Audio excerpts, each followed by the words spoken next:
Vijayawada cyber crime police station లో మాజీ MP Gorantla Madhav విచారణకు హాజరయ్యారు. వైసీపీ లీగల్ టీమ్ తో కలిసి మాధవ్ పోలీస్ స్టేషన్ కు వెళ్లారు. 10 ప్రశ్నలను సిద్ధం చేసిన పోలీసులు మాధవ్ స్టేట్మెంట్ ను రికార్డ్ చేయనున్నారు.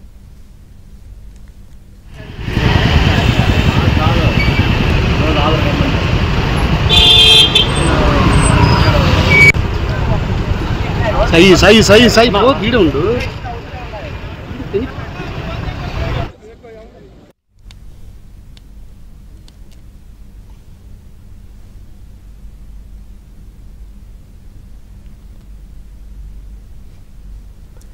Vijayawada cyber crime police station లో మాజీ ఎంపీ గోరంట్ల మాధవ్ విచారణకు హాజరయ్యారు. వైసీపీ లీగల్ టీమ్ తో కలిసి మాధవ్ పోలీస్ స్టేషన్ కు వెళ్లారు.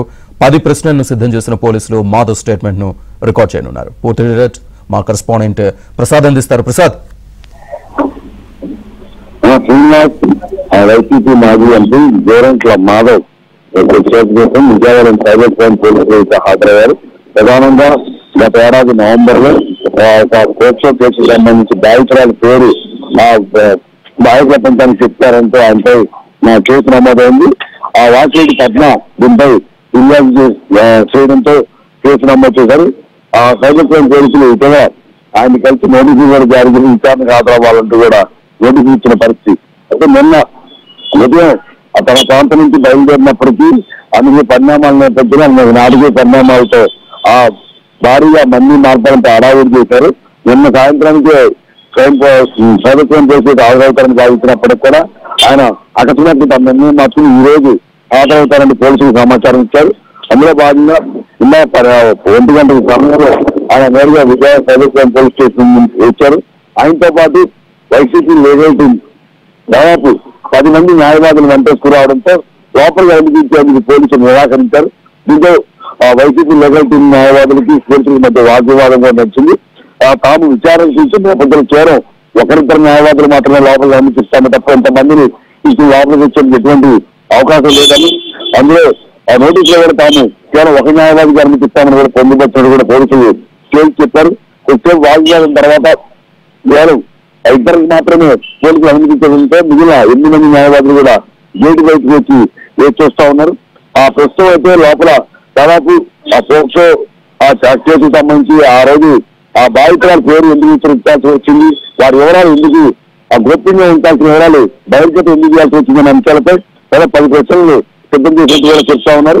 వీటికి సంబంధించి ఇప్పుడు లోపల విచారణ అయితే కొనసాగుతుంది. మాధవ్ స్టేట్మెంట్ కూడా రికార్డ్ చేయడంతో పాటు ఈ రూపాల్లో అప్పుడున్న ఆ ప్రయాణం చేసిన సందర్భాన్ని అప్పుడు రాజకీయ కోణంలో ఉద్దేశపూర్వకంగా చేశారా లేకపోతే యాదృచ్ఛికంగా అంశాలతో కూడా ఆరాధించినట్టు కూడా తెలుస్తా ఉంది. మరొక అరగంట నుంచి గంట పాటు విచారణ కొనసాగే అవకాశం ఉంది. ఆ తర్వాత ఎటువంటి స్టేట్మెంట్ ఇచ్చారు అనే అంశాలపై స్పష్టత వచ్చే అవకాశం ఉంది. Srinivas, thank you.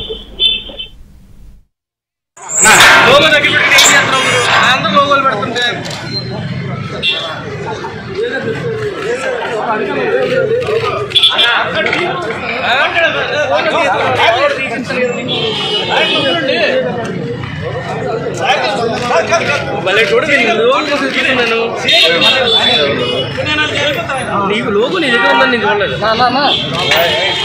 గేట్ పడిపోయింది మీరు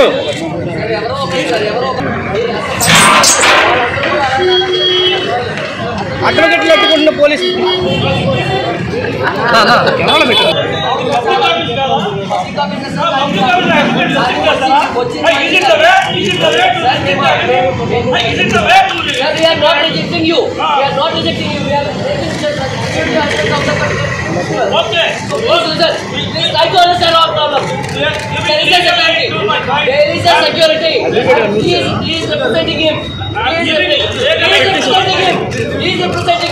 You have to follow orders.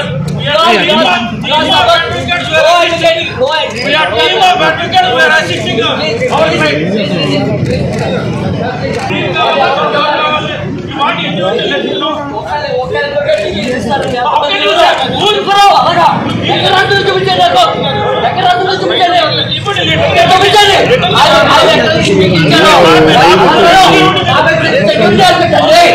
Security aspect అది సెక్యూరిటీ అది చెక్ చేయకూడదు. బయట డేటా వాళ్ళు రాలేదా? డేటా వాళ్ళు వాళ్ళ కట్టారు మీరు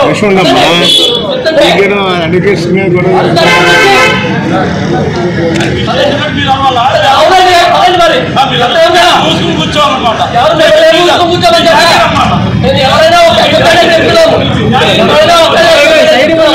కాబట్టి మాట్లాడుతున్నాం.